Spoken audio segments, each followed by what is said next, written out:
Hello, it's Jansen from the Conversational Hypnosis Academy. I'm very excited to have you here with us today because today we're going to look at 9 conversational hypnosis rules for absolute mastery.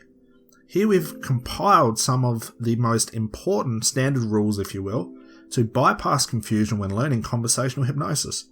These concepts should begin to create the mindset to becoming that powerful hypnotherapist or powerful hypnotist. Now, some of these ideas will be foreign and hard to wrap your mind around, so almost fake it till you make it. Learn to adjust your hypnotic attitude or your hypnotic understandings accordingly and watch how your success grows. It's these understandings that create a reference experience on how to use hypnosis in a formal, informal, or even a casual setting. We need to always remember that the context you can create before you begin to become hypnotic can transform even the worst and clumsy language pattern or technique into something that will drop people into coma-like trances every time. So here they are, the 9 conversational hypnosis rules for mastery. The first is slow down. As a hypnotist, we seem to throw everything at our clients at once, almost in desperation. We want to use every pattern we know, every method we know, to put them into trance. We often forget that a client needs time to absorb even just one of our techniques or just one of our language patterns, so slow down. The next one is do not connect. Connecting a client to their outcome sounds efficient as a role as a hypnotist, but while this premise is correct, we have to understand that we can also connect our client to a subpar outcome. We need to only offer a way past their problem, and we just need to nudge them in the direction from being stuck. By offering small bits of advice or conclusions, we are essentially connecting and telling our client how we think as the therapist and how they should solve their issue. Remember, who likes to be told what to do? Also, by telling a client how they'll feel and how they'll transform as a result of the session, can connect all the wrong outcomes as well. So just show them the possibilities and allow the unconscious mind to pick for them. It will always do a better job than us. The next one is take it one step at a time. This expands on the idea of slowing down. All you need to know as a therapist or a hypnotist is what to do or say next, not to wonder what you'll do 3 or 4 steps from now. If you find yourself getting lost for what to say or confused as what to do next, just take the smallest step forward. It could be as simple as having a client think of what they want to feel. This small step is enough to keep up momentum. The next one is get some feedback. At any point you are not sure what to do or say next, or where your client is inside the trance, or where your client is throughout the process, ask them how they're feeling or what they're thinking about. The simple feedback loop also gives you an idea of what your next step is for the interaction. Having your client offer this too as a clue, and maybe how they want to be hypnotized or what solution they're looking for, makes your role as a hypnotist so much easier because they'll know what they need better than you. The next one is preparing yourself and nothing else.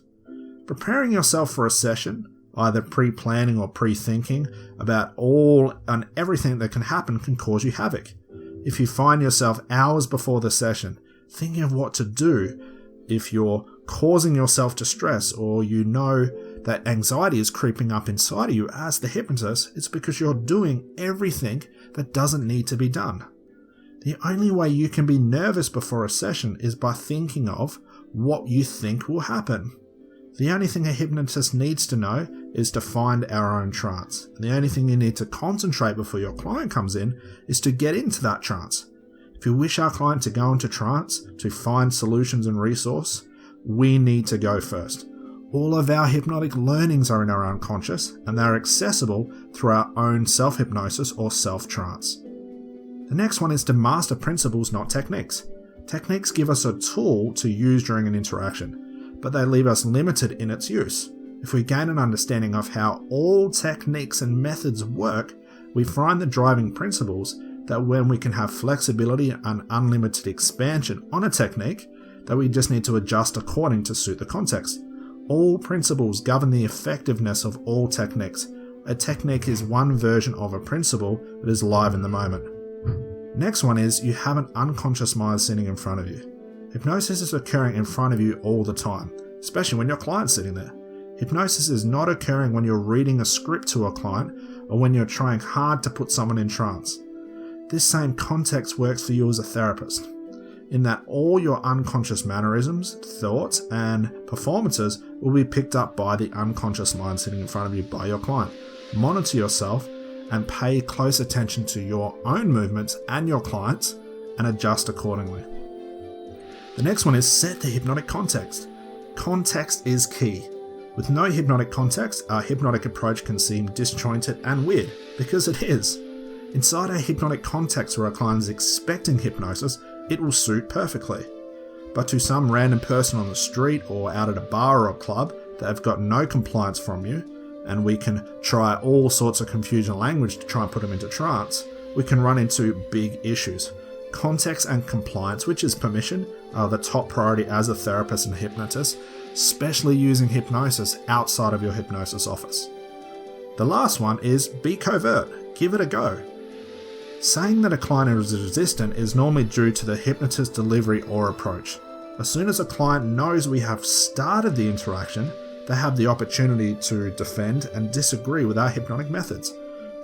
If we hide our hypnotic principles in a casual conversation or in a covert fashion, our client has less chance of knowing what to argue with and where we're actually going.